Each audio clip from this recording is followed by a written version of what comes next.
lot of what you do is like, I just closed a 10K deal, a 15K deal, which is really nice. But is there a vision that you have that you're kind of working towards? I just have a different perspective, I feel like, than most people, because for me, it's just like a game. I'm just playing this game, and then every day I'm presented with a new problem or new issue that we have to problem solve, and it's just about like playing the game the best. Today's guest has been blowing up on social media, has got a non-bullshit approach to growing her brand, but also how she's closing high-ticket deals in an unconventional method that you might not have seen before. Everyone wants to monetize online, but if I, in my videos, say you want to make $100,000 right now on Instagram, this is exactly how to do it. One of the main things that is very mission-driven for us is about creating great leaders. And now you're actually a leader to other people. When you're hiring family members, how do you make sure you draw the line? They think that I'm going to be greater than I am. You believe in what you're doing. I sell to my team every day. I'm like, you guys, I'm the shit. It's not because I'm egotistical or like a narcissist. It's because if they can see that I have full belief in myself, they too will have that belief. People think that the sale starts the moment that you open your computer and you get onto Zoom. If your branding doesn't directly parallel with the person or the energy, you're fucked.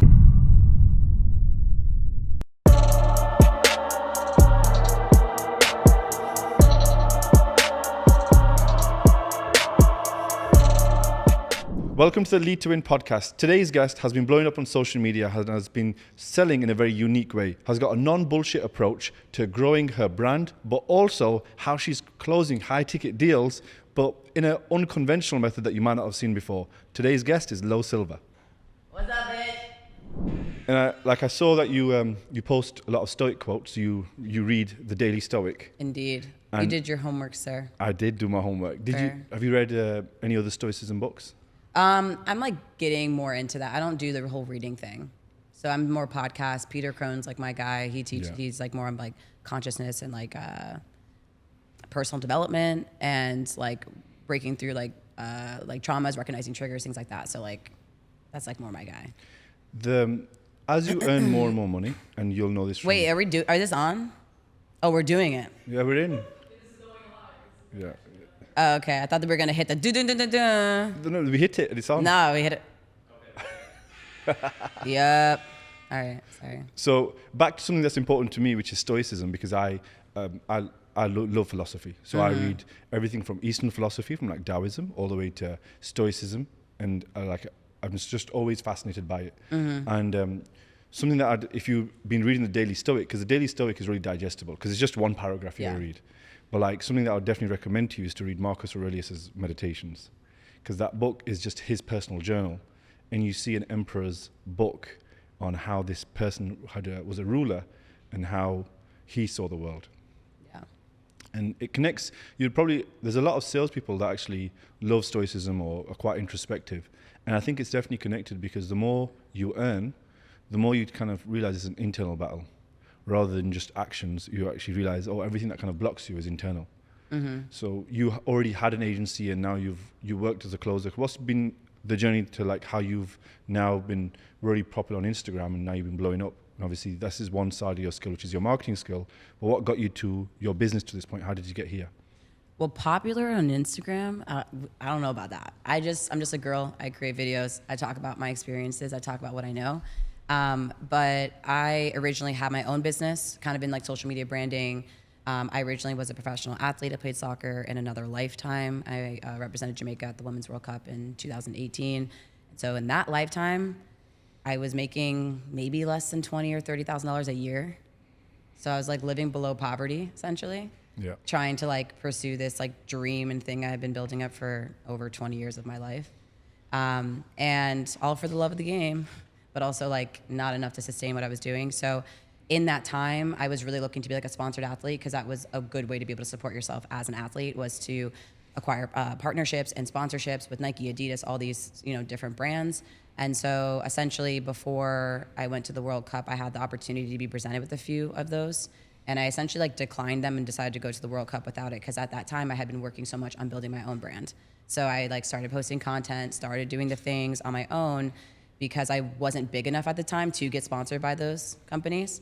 And then I started growing my following, and then those doors kind of opened back up, and I like nicely shut them and was like, no, I think I can do it by myself. So started growing my following from there, just kind of sharing and telling my story. And then was able to, get bigger viewership, get increased engagement, get people to watch and learn from my story. And that over time, like I said, grew that following, grew that influence. And then my DMs went from being about, you know, what game are you playing or who are you playing against or what's the next tournament to how did you get so many followers? How are your views so big? How are you creating this content? How are you doing that? So the DMs changed and the demand was different. So I just decided to supply it. So I started putting a price tag. Like I took calls and put a price tag on it, then like turned it into multiple calls and turned it to more opportunities from there, and then made it a package, and then the package got bigger, and then I put a bigger price point on it, and then sold my own offer, but I sucked at sales at that time. So like I kind of got away with it because I'm, you know, the face, but like I definitely was leaving money on the table. And so I just took hundreds of sales calls, sucked at that, got like a little bit better, got like okay, then like decent, then good, then really good, then like I was like nailing. I was closing like 90 to 95% of the sales calls I was taking. And then from there, just switch from being a service-based business in that way, like working directly with people to build out their brand and to build out their social media presence, to then switching over to, you know, sales. They say like if you're not happy with your circumstance or you want to change it, sometimes it's the vehicle you're driving, and I wanted to switch vehicles, so I switched over to sales. Very nice. Yeah. So in that time that you were a closer, what specific training did you do which elevated you and you went from like, okay, now you are an okay closer to an incredible closer? I watched all of my sales calls back with audio, without the audio, with like just the visual, like just different things to hear, my tonality, the way that I was physically like gesturing, things like that. Watch my own sales calls. I watched the bad ones, but I also watched mostly the good ones, because it's like the ones that you're closing, you want to really study like what about is it that you're doing that's getting the close. And so I believe in like strengthening your strengths and hiding your weaknesses and like dominating where you're really great. So I did that a lot. And then I'm going to do a little plug here with Austin Medlin. He's the first person I hired in sales, very underrated like online, but he is really good at what he does. And so he was one of the first people that I hired after taking a lot of these calls to come in and just like be alongside me and kind of be a mentor. And I think mentors need mentors, and he was definitely an instrumental part in that process for me. And then from there, just kept taking sales calls. I'm not a part of the Medallion, Megan Thee Stallion, these different like programs, the Diamond Platinum this and the NPQ that and all these things. Like it's all great, but I think that sometimes we rely too heavily on the influence of other people versus being inspired by what you've been able to experience and learn on your own to create your own thing. And sales is, at the end of the day, it's the same. So like all the frameworks are exactly the same. People are like, I've made this, I've made that. The fuck you haven't. Can I say that? You can say whatever you like. Go as hard as you want. The fuck you haven't. Because at the end of the day, like sales teaches us, we didn't create sales. So like when you're having these conversations, it's about taking like the different patterns and being able to like turn it into a framework. So I think for me, it was like, I learned a lot of that naturally taking sales calls through just the experience. And then from there, building out my own frameworks. And I don't want to be heavily influenced by other people. So that's why I don't follow people online. I follow 40 people. I don't join the memberships. I don't do the things. I just keep it very tight, and I just take sales calls. Very nice. And the framework that you promote is the cash framework, correct? Yeah. Okay. And talk us through it. Cash closing method. ASMR. Yeah, so cash is stands for us it stands for C for connect, A for agenda setting, S for struggle, and H for high level promise. The reason that this is my framework, again, I've learned from so many different people, but I keep it simple with 4 elements, like four sections essentially. The connection, I call it connection instead of rapport, because I think that people get that so confused. Rapport building versus like connecting with someone and just like getting right to the point. A sales call is not the place where we're building crazy amounts of rapport. If you are a business owner, an online coach, if you're someone who already has built that rapport with your audience through organic content, which you should have done before they got to the sales call, there is no need for us to shoot the shit for 20 fucking minutes. Like we do not need to sit there and talk. And so some people will watch my videos and be like, wow, you're so dry. Like you're so like straight to the point, so intense. It's like, bitch, you've watched my content for like 3 weeks or 3 months. Like why would I need to come on to this and, tell you my whole story? You practically know it. What I am going to do is be nice and like, be friendly and like be, warm in that way, but I'm not going to spend all this time like building rapport. So like our thing is connecting, keeping it really simple, keeping it tight. This is not the place where I'm here to be your friend. I'm here to actually help you. And I think that's actually what a good friend does, is like they're actually coming in to help you. So we keep the connection really short. I have my agenda setting. This is essentially your frame, just being able to establish 3 major focuses. Number 1, setting you as the authority. Number 2, setting the intention of the call. Why the fuck are we here? and then being able to address the investment aspect from the beginning of the call. A lot of people who end up getting like the sticker shock thing at the end, it's because the investment aspect wasn't trickled in throughout the process, whether that was in the process while you were triaging or in your pre-call sales process of the application and all that sort of stuff. If you didn't trickle it in there, and then at the beginning of this call, at the end of the call, yeah, the person's going to be like, oh, I have to pay for this, or oh, like, it costs like this much. Like that's, I think we can avoid the sticker shock if we can mention it in the first 2 minutes of the call. So we do that in the agenda. And then we have the struggle, which is kind of broken up for us into 3 different sections. It's like struggle, value, and situation. Sales, I feel like, is so interesting because everyone calls it discovery. This section, they call it discovery, like figuring out what's going on with the person, what's the number one pain point, yada, yada, yada.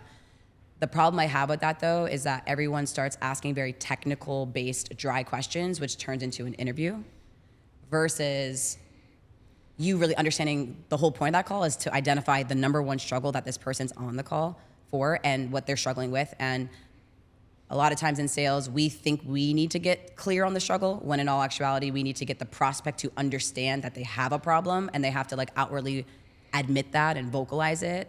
And so that section for us is more ethos-based questions. It's more based on the pain, the emotion that they're experiencing to not getting the result they're looking for. So that's like the struggle. We add a little bit of value in my model to increase credibility and make it easy to infuse the benefits of your offer, like your solution or your pitch, into the question, so it doesn't sound so desperate and thirsty. It's like you're literally just like throwing in like, oh yeah, I know exactly what you're talking about. I mean, we just, one of our clients did this, and this. It sounds very similar. Is that the same thing that's going on with you? You kind of just throw that testimonial in there, So we have like a value section. And then we have third, the situation section. So it's like at the end of that, we tackle like, how many times a week are you working out? Do you have a home gym? Are you working out at the gym? Are your kids, this and that? You kind of get through the basic, boring technical questions. But I feel like people who do sales and don't do them well, it's because they lean on those basic technical questions and interviewing versus like the pain. And a great analogy for this, how you described it, is like you used to play professional football, and every professional footballer still practices a pass all the time. But how many great salespeople still practice sales calls all the time? Right. And people who get really good at sales, even like I know many sales directors and CEOs, they don't do this anymore, even though they might jump onto their sales call. But even like the most popular footballer in the world or the best footballer in the world would still go and drill the basic things. Right. And most people forget that analogy, how it actually transfers across. Yeah, exactly. So we had the struggle, and then the last part of that is the high-level promise. This is where you do pitch the sales call, pitch. This is where you pitch the solution. And we refer to it as a high-level promise because it's a promise you're making to someone that you're going to fulfill and deliver on this thing, but it's equally just as much of a promise that they are making to you to fulfill their end of the bargain to get it done. I think a lot of people confuse the idea of you give me money, so I have to do something for you.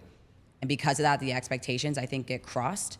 Whereas like when you walk through a high-level promise, you're essentially making a promise, and a promise is usually between two people, even if it's with yourself. Like, if you're promising something with yourself, you are holding yourself accountable, right? But if I'm making a promise to you today to deliver on something, it's you and I in this relationship have to promise to both participate in this actively and with the same energy in order to get the result that you are looking for.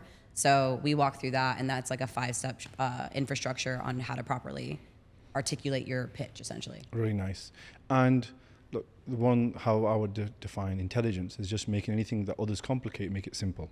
It doesn't need to be, you've got a degree or a PhD in anything. It's actually just making complex things really simple. And when you can just make a sales call sound so simple, it allows others to learn it. And the one thing which is really, I think a lot of people resonate within your content, which is probably why you've grown well.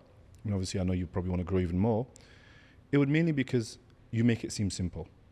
And most people overcomplicate things. Even I have a habit of overcomplicating things because we think about a CEO struggle and all these things that they need for a sales team management. And it can get complex, whether you're talking about sales ops and CRMs and systems and tech, and you seems to overcomplicate it. But in the end of the day, just selling should be just a passing of information and passing of knowledge. And when you can just make it digestible, I think a lot of people resonate with that. Yeah. So the frameworks that you're teaching people are really to simplify sales. Yeah. And who are you actually helping? Who is it that the people that you're actually finding are jumping onto sales calls and are telling you, hey, Lo, I need all this help from you? Like, who are you helping? Mostly coaches. So I always tell people, like, there's obviously different ways that you can, fulfill in sales, but I mainly work with coaches. Like either they are a solopreneur, like it's just them, or they're kind of like just building out a team and they just want to learn the asset. Like they want to learn high ticket sales. They have an offer, they're trying to increase the price point. They don't feel comfortable pitching it for $3K for the first time ever. So they hire me to come in and teach them how to do that.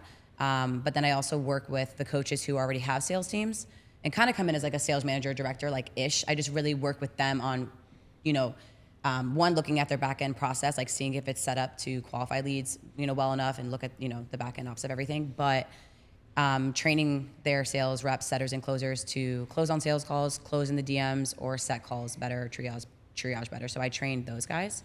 I do get a lot of closers and setters that come to me, and it's been interesting because a lot of the coaches I'm working with right now are like, do you have closers? Like, do you have people that you're training that you can help us with? And I'm like, that's not really my space, but I'm kind of like opening up that door now to hopefully potentially create some connections where if we have great closers and great setters because they're trained by me and my coaches that work with me love what I do, then they can get together and build something great together. Really nice. It'll probably turn into one business feeds the other.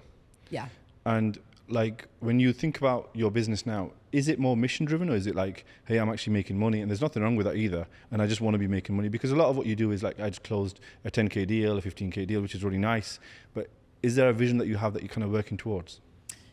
For me, I just have a different perspective, I feel like, than most people, because for me, it's just like a game. Like, I'm just playing this game, and then every day I'm presented with a new problem or new issue that we have to problem solve, and it's just about, like, playing the game the best. So, in my eyes, it's like, it's more like, this is the game. Like, anytime like there's something wrong happens in the business and people are like, we're a little bit stressed out, I'm like, guys, this is the game. Like, let's figure this out together. So, I'm just playing the game, and I think it's like, it's fun. It's great to like be able to build a team, to build something I enjoy. I believe in like family-owned businesses. So like my mom and my older sister both work for me as well. So there's a bigger purpose and drive behind what I do as well. But I think it's just a game, and it's like, it's fun, and I love sales, and I love like what I do. So to be able to like, when I get on calls with people who want to work with me and they're just like so enthusiastic, so ready to get after it, like I'm just like, for me, it's like, how do I make my product better and better and better so I can just really over deliver and just be the best. Like I really want to be not the best in terms of competition, because I'm big on collaborating over competing, but I want to be naturally like really good at the thing I'm doing. So I'm like gonna just do everything I possibly can to make that happen. Yeah, and the word that kind of comes across is more playful. So if you see it as a game and you want to be, you want to be really good at it, people would see that it's quite playful, and they'll be drawn to a no bullshit approach, but it also can be fun as well. Yeah. And like with your Instagram, you've grown recently. I think you've grown since I've been following you. So how much time are you putting into content and then sales? Like, how does it all link together? So I'm branding first over everything. Like I would say over the business second, because you can change the vehicle as long as you have the branding. Yeah, that's so you can move into anything you really want. Like at this point, the business that I built, I know I could rebuild it from the ground up. Like if I scratched it, went to zero, had nothing, I know I could rebuild it because the branding is so strong. So branding for me is actually like, I would say 60 to 70% of the energy that I spend in my business is based on that aspect, like the marketing, the content creation behind it, because the branding is the hardest thing for most people to capture. Most people have a really great product. Their brandings fucking suck. Like the branding is horrible. And it is the hardest thing to build because you do have to have a bit of that X factor or understand what you need or how you need to present in order to attract and bring in the people that, can resonate most with you. And I do think because I just have like a I don't give a fuck mentality, it really does attract the people who want to not give a fuck. They probably do. And they're like, I love how much she doesn't give a fuck. Like she has zero fucks about certain things. I'm just gonna keep saying the word fuck a million times. But like they understand that I have a perspective, and I feel they can see the confidence, the sureness. I kind of ooze of that conviction, and they lack that and they want that. So usually when I can present myself with that light, that's where I find my people that want to work with me directly. And everyone's brand is going to be different, but I spend 60, 70% of my time every week on marketing, branding, content, sitting down and reflecting on how that's being presented, how it's being perceived. what different ways can I create content to hit the mainstream. Like, you have to present your message in a way that your audience can receive it. And I feel like that is what people struggle with when it comes to creating content. Yeah, I agree. It is a big struggle for a lot of people. Even if you look at the intelligence of so many businesses or the size of them, they've still not figured out how to do branding. Now, what you mentioned, the people who come to you mainly want that attitude, or they don't want to give a fuck in the future. What else do they need? What do you think they think they need compared to what they actually need? You're saying for like success with content? No, these business owners who actually come to you, they come to you because they might need, or do I need a sales team, or do I just need to learn how to sell? The main thing that you teach them is how to sell, but what do they think they need? Most people feel like they need a closer and setter right now in their company. And this is like such a funny topic because I've had multiple sales calls recently where people are like, I need a sales team right now. I need a setter. I need a closer. It's exhausting. I can't take any more sales calls. Like, my DMs are flooded with people. Like, I'm exhausted. I'm like, cool. What's your current MRR? Or what are you currently just generating right now in revenue every single month? They're like, oh, 20 grand. I'm like, oh, sweetheart. Like, if you brought in a closer to close your deals, and let's say they close every one of those deals, so $20,000 worth of deals in a month, this closer at 10% commission, which is totally typical, is only bringing in $2,000. Do you think a high quality closer is going to want to come into your company and close for your offer? No, like, it's not a way for them to live sustainably. Now, if someone's kind of getting into like the industry and they want to get their feet wet, sure, but get ready for a mid closer or someone who's kind of learning and growing. And then if they can learn and grow underneath your business and they turn into a rock star, like, that's the best. Like, you kind of want to be able to spot like the talent and be able to nurture and grow someone. But I mean, like, realistically, you're not going to get that top talent. So most people, like, they think that they want the setter and closer, but really, like, you have to think, is your calendar really booked with all these calls? Are your DMs really flooded with qualified leads? It's usually it's not just, it's more so focused on like lead gen, the content to curate, the content you have to curate to bring in the high paying client that wants to be on your calendar, that's going to show up to the calls, that is ready to pay at the price point you'd like. And I feel like if you at 20K a month, you're not necessarily having a sales issue, you have more of a lead gen issue, or like your sales process, like your vetting process, your triaging process, qualifying of the leads isn't great. But it's usually not that you need a setter and closer. It's helpful, but like, you don't really have that many calls in your calendar if you're making $20,000 a month. If you have a higher ticket offer, if you have an offer that's $100, then like, you're killing it. When would be the right time to bring in, let's say, a setter or a closer for you? I think like, it's not so much based off price point. Like, I want to make this clear, because just because you're making $50,000 a month doesn't mean that you're ready to bring in a closer. It depends on your offer. If you have one offer and it's $50K and you sell one of those a month, you don't need a closer. If you have an offer that's $5,000 or $3,000 and you're generating $60,000, $70,000, like, and then you're trying to focus on, your intention of your business is to scale it or build it in a different way, and you'd like to delegate that task because it's taking up or consuming too much of your time, you're focusing on facilitating, then I think it depends on that. But it's like, price point wise is one thing, or not price point wise, but like, your current monthly revenue doesn't always dictate whether or not you're ready to bring on a sales team. I think it's like, you have to have enough leads that are qualified enough for the most part. You have to have like the data behind it to prove it. What are your KPIs looking like? How many calls are booked? How many actually show up? Of the ones that show up, how many of them are closing? You have to have that dialed in and do that consistently for like 3 months, generate 100K, and then be like, all right, I'm ready to bring in like the sales team. And you yourself need to be setting in your own DMs, closing your own DMs, closing your own sales calls, because those are the frameworks when they work, and you get them dialed in, that you would pass on to the setter and closer that they would use to facilitate the DMs and the sales calls. Otherwise, they have nothing to be trained on, and they need to understand like how you want things to be done. So I often find that people pass off the responsibility way sooner than like they are prepared to or should be, because they themselves haven't even done these things. Very nice. And when we look at a business, we think about, let's say, when do you need a setter, when you need a closer? A lot of the times it's easy if you put like a number on it. And it's hard to put it on revenue. You're correct, because if someone sells a 5K offer or a 50K offer, you can't put a number on it. So what we commonly do is, with setters, you need a full-time setter when you've got 20 leads per day, because then you know that you can provide 600 leads to a setter where they can now set them. And then for a closer, if you're a business owner taking more than, let's say, 10 to 12 sales calls per week, like if you had 20 sales calls in a week, 5 of them won't show up, 15 of them show up, you'll close 3, 5 of them, let's say 30%.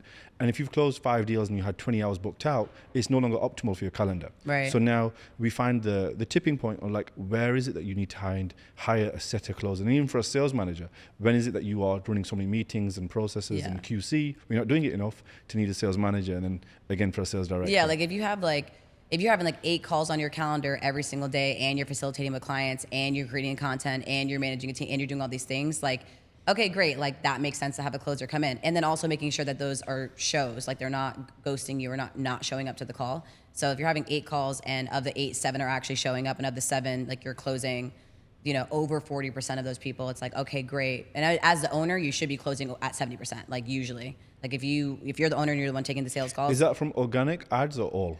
I would say honestly, I would say all, but I would say more specifically organic. Like when your audience is warm, it's easier to close that audience, because through paid ads, maybe someone has seen a few of your paid ads, maybe they just saw one of them and came through, so the leads are definitely going to be colder. I call them like lukewarm leads. Like they're like, I've seen her, meh. Like I'm on her calendar, meh. Whereas like the warm people are like, they've been watching my stuff, they booked that call, they know my price points, they know the intention, so really they have a credit card ready to make a payment on call, which is why my conversion rate is like over 95%. So your sales calls, you close at a high rate because of the nurturing process that you spend so much time in branding and everything on that side. And then if someone was running a cold ad, and you can track their journey in cold ads very easily, which is harder to do on organic, and you'll see that they've just seen one ad, consumed a couple of your emails, what closing rate would you say for those people? So we only run paid ads, which we just started. We've done like 3 million all organic. Like we've never made money from paid ads. We just started running ads, and every time that we've tried to do them, our organic has fucking destroyed the paid. Like the numbers are just wild. But we've recently now started running paid ads, and we don't do it to a cold audience. We're doing it we are running it directly, retargeting to our audience who already is following us or has seen our content. So again, it's more so a touch point than it is like a cold audience. We're gonna open it up to a cold audience, and I have done some where I've done it to cold, but it's not for sales calls. It's not an ad to book a call. The ad is to my page. Follow ads. It's just to my page. It's just follow ads. Yeah, like it's like come to the page, because the proof of concept we have is that people who follow me are more likely to buy. A lot of them buy because of the credibility, trust that's earned through the content that's been created. We've already established that relationship. So if that works for us organically, it must work with paid ads. So if we just bring more people to see, like more eyes to our page, then the same trend will occur as well. Yeah, the logic does work. Look, if you run follow ads and you have a good brand, naturally you want people to see you in your best light. And then usually the way to scale your follow ads is with people, because you need DM setters and you need people messaging those new followers. So usually the difference in infrastructure is when you run a call funnel, you'll find that people book straight into a call, which skips the setting process at times. Yeah. But then with a follow ad, you need manual labor. So you need to manage more people. And then the difference in the cost of acquisition that you're not paying for a call, you're paying to a setter. Mm-hmm. Exactly. So it's just in a different way around, but it's going to probably work for you because you've got... I run them all and I teach them all. Like I've done them all. And I think like, it's just about learning. Like if you're trying to run a low ticket product, like we have a $3,000 course, right? That's like the thing, like coaching coaches right now who coach coaches, right? So I'm kind of one of them. Where are you in the cycle? I'm at the top actually, because I'm like the coach that's coaching the coaches, coaching the coaching programs. You know, it's like, because like sales, it's just a whole different thing. But I mean, essentially, like we run all those different types of setups, and you don't want to have like a low ticket product, 3,000, 5,000, whatever, having a book to call directly to a click to close type of situation, because you don't have enough of that credibility, especially if you're going to like a colder audience. So for us, it's about data. Like literally business is a fucking game. Like it's all about data. You just have to run the ad. Don't do an ad to, an ad creative to a book a call, or an ad creative to click to close, or a lookalike audience, or do I want to do it to a cold audience, or do I want to retarget? It's about like the game and trying to figure out and get that data, reflect on it, come back to it. Ooh, this works. Let me double down, triple down on this thing. And you have to be able to have the insight and the testing and the operational brain, I would say, to like not like facilitate it, yes, but like see it for what it is. One reason why I wanted to invite you on is I always think about our audience and what value can you share. Like we have most of our audience is CEOs and they're already making a lot of money. But I think one of the key areas of value that you share, and probably a skill that you have, which is more than just a sales framework, it is how you've put emphasis into branding and content, and that allows you to sell. And most people just see content as marketing, and they don't see the synergy between sales and marketing. It's just two completely silos. But how you've kind of seen it is like my sales process actually starts when you watch my content. Yeah. So what thought process do you put into making content well in advance to think, okay, this is going to make sure people buy?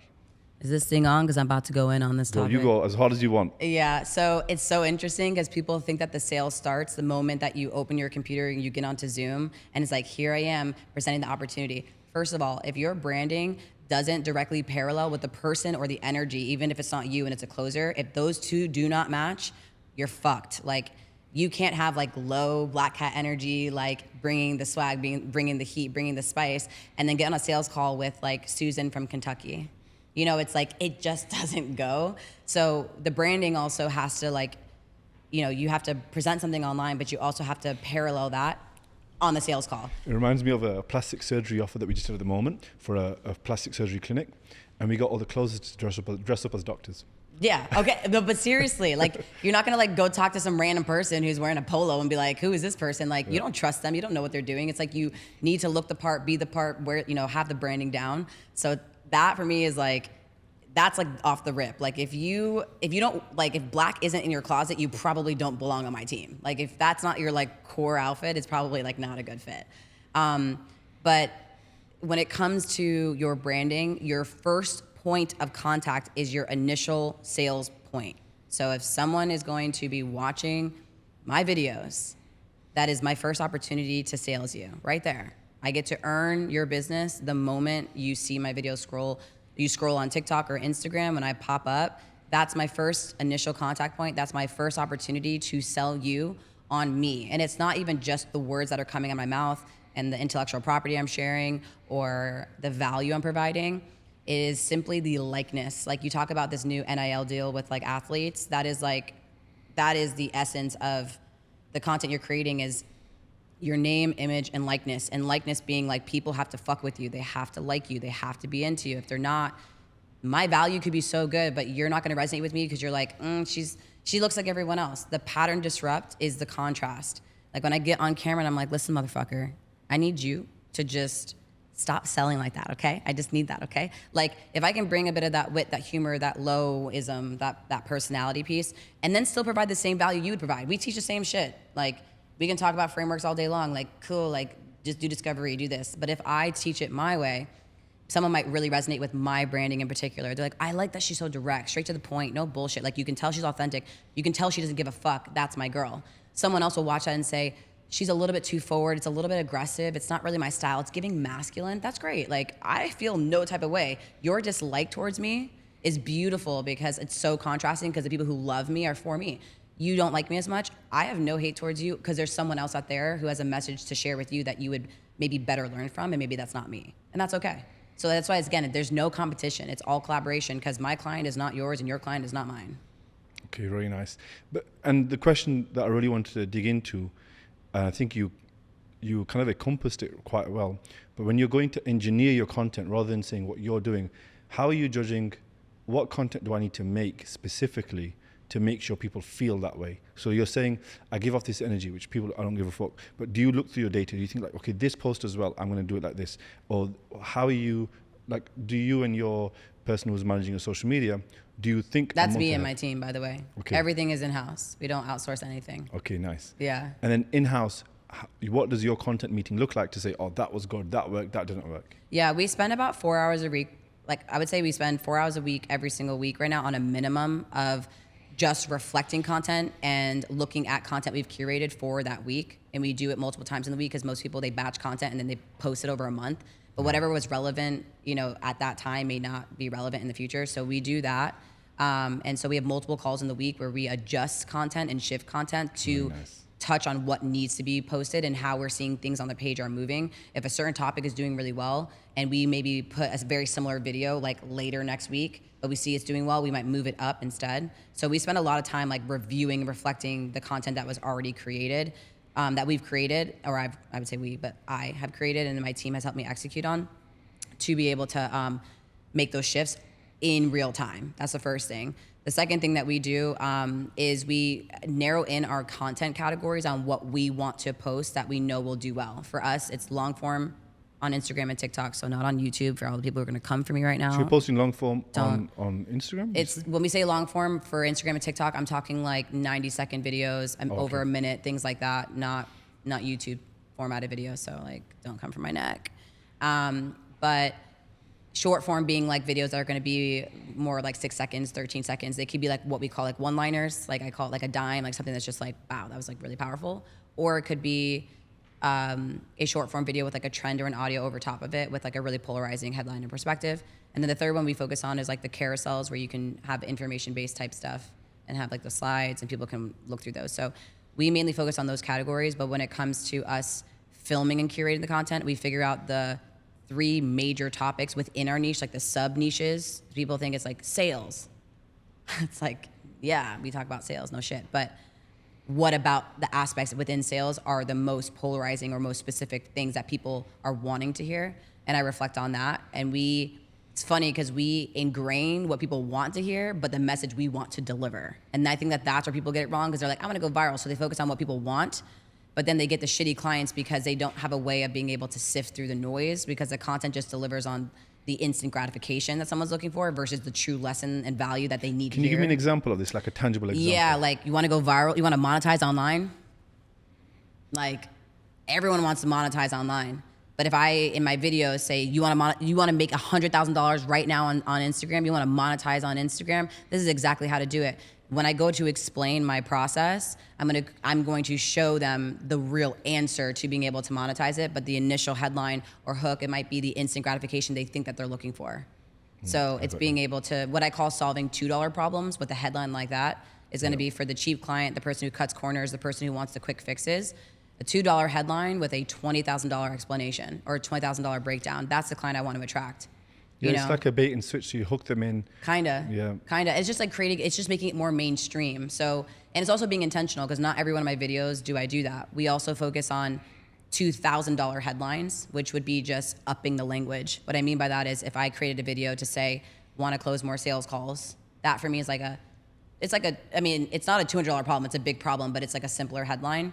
Versus if I said, if I want to speak directly to coaches who are struggling to find their high-paying client, I would say, how to generate high-paying clients from content, or lead generation, like how to close higher-paying clients, or how to fix your lead gen problem. So if I use the word lead gen versus like how to close clients, it's just a different bracket of person. I'm just speaking to someone who's been in the game a little bit longer, so lead gen is going to hit for them more than close more sales calls, and just in a different way. So that's what I mean by like increasing the budget, or essentially the price point of the problem that you're solving, with speaking the language to the person who's experiencing that problem. Really nice.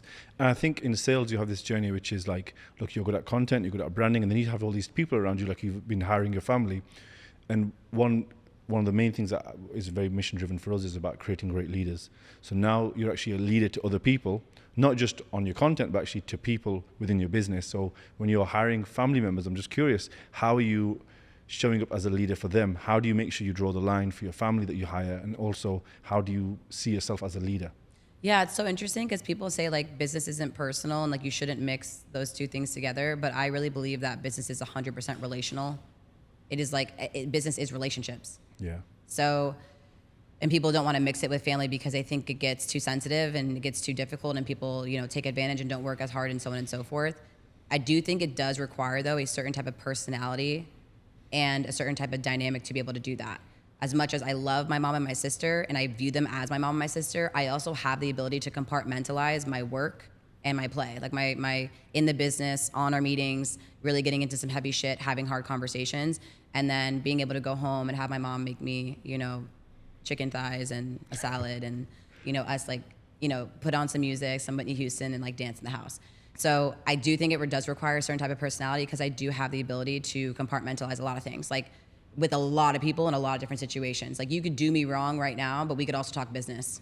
Like I could do both of I could do those at the same exact time. So I do think it requires like a little bit of dissociation to be able to do that. But I think that is why we have that dynamic, is because I have that ability. And then it's also about being able to communicate the expectations and culture that you do expect, and having the respect of those people. Like my mom and my sister highly, highly respect what I do. And actually they care more about my business than I do. Like, which I know doesn't really exist. Like I still care more about it because it's mine. But they would rather, like when times were tough, or when they first kind of got into the business and our income looked a little bit different than it does now, it was like newer to me, newer to them. Like they were not wanting to take a salary from the business to make sure that it was growing. Like they were prioritizing the business more than incredible. Right, more than, I think most people who are in that situation would. When you have an employee and they're not your family member, they really don't give a fuck about your business. Not really, not at that point, until they've established that rapport and trust with you and credibility over time.